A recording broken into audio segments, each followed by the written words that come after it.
Amelia Thompson was 24 years old and had the perfect job. She spent her days outside, surrounded by the animals she loved most: dogs. She worked as a professional dog walker, spending hours each day strolling through parks, weaving through city streets, and letting her furry clients explore nature. It didn't matter what the weather was like. Whether the sun was shining, the wind was howling, or the rain poured down in sheets, Amelia was there, clad in her trusty rain poncho, sturdy boots, and an unwavering dedication to the pups in her care. Amelia had always been drawn to animals, and growing up she had dreamed of working with them in some way. Though she had briefly considered becoming a veterinarian, she realized she didn't have the heart to see animals in pain. Instead, she found joy in the simplicity of walking dogs, bonding with each one, and giving them the exercise and adventure they craved. Her job wasn't just about walking dogs, it was about building connections with them, learning their quirks, and making sure they felt loved while their owners were away. She had her regulars: Benny the golden retriever, Daisy the excitable beagle, and Hugo, the old but spirited Great Dane. She knew exactly how each of them liked their walks. Her days were filled with joy and companionship, but there were challenges as well. The weather was one of them. On some days, the wind would bite at her face, numbing her fingers, while on others, the sun would scorch her skin. The rain was perhaps the worst. It soaked through her clothes, made the sidewalk slippery, and turned her hair into an unruly mess. Her dark brown curls, streaked with random touches of blonde, had become something of a signature. She often pulled them into a loose ponytail or let them cascade wildly over her shoulders. They suited her adventurous lifestyle, though they did require a fair amount of maintenance. Despite the struggles, Amelia wouldn't trade her job for anything. She loved the way the dogs greeted her with excitement each morning, their tails wagging furiously. She enjoyed watching their personalities shine during the walks. The way Benny always found the biggest stick to carry, how Daisy insisted on chasing every falling leaf, and how Hugo, despite his size, wanted nothing more than to curl up on a bench and watch the world go by.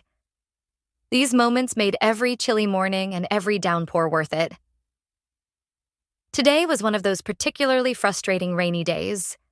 The rain had been relentless, and as she trudged through her final walk of the afternoon, leading Benny through the drenched streets, she couldn't shake the irritation creeping up on her.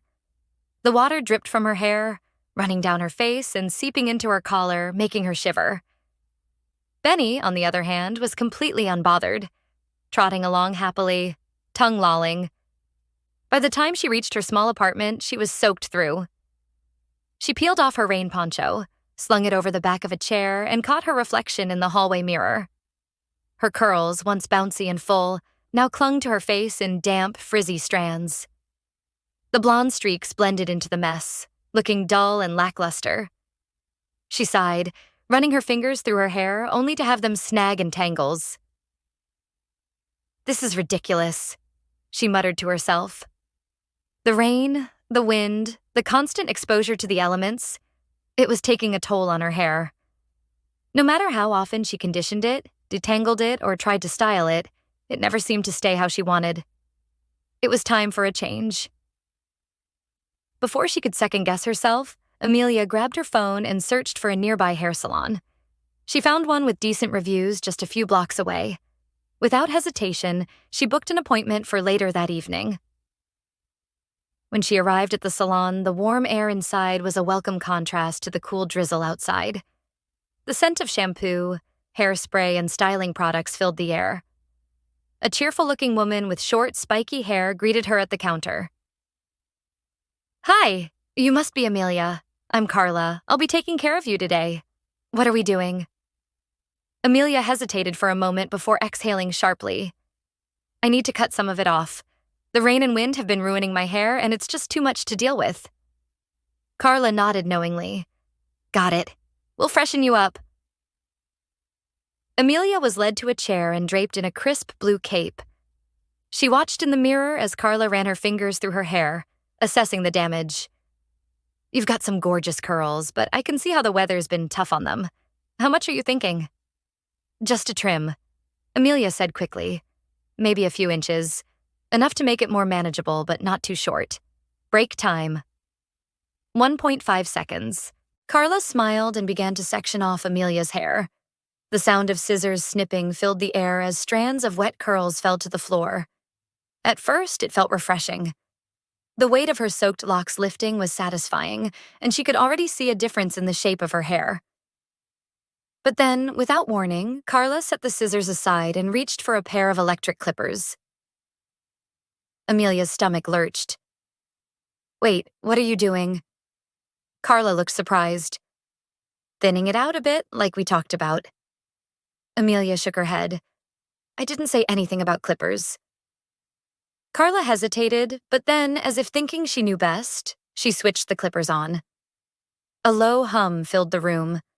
Before Amelia could protest further, she felt the vibration against her scalp. The sensation sent a jolt of panic through her, and she gasped as she saw thick chunks of her curls falling away. No, stop!" Amelia cried, gripping the arms of the chair. But it was too late. Carla had already shaved a significant portion of her hair from one side. The damage was done. Panic surged through Amelia as she stared at herself in the mirror, the missing curls making her heart pound. Tears welled in her eyes. Carla's face turned pale. "Oh my God, I'm so sorry. I misunderstood what you wanted." Amelia barely heard her. She was too focused on the horror of what was happening. But then came the worst part. Instead of stopping, Carla took a deep breath and said, "I can even it out for you." Before Amelia could protest, the clippers ran over her head again, this time in broad, sweeping strokes. More curls tumbled down the cape, slipping onto the floor. The blonde streaks she had come to love. The curls that had been part of her identity for so long. Gone. The buzzing stopped, and Amelia was left staring at a reflection she didn't recognize. Her head was completely shaved. She blinked as if maybe she was seeing things wrong, but there was no mistaking it. The weight of her hair was gone, replaced by the stark smoothness of her scalp. For the next few days, Amelia refused to take off her hood. She still walked the dogs, still did her job, but she kept to herself. Every time she passed a reflective surface, she avoided looking. But the dogs didn't care. To them, she was still Amelia. As her hair started growing back, Amelia realized something. She was stronger than she thought. Her identity wasn't wrapped up in her curls. She was still the same adventurous, animal-loving woman she had always been. And maybe, just maybe, this was the fresh start she needed.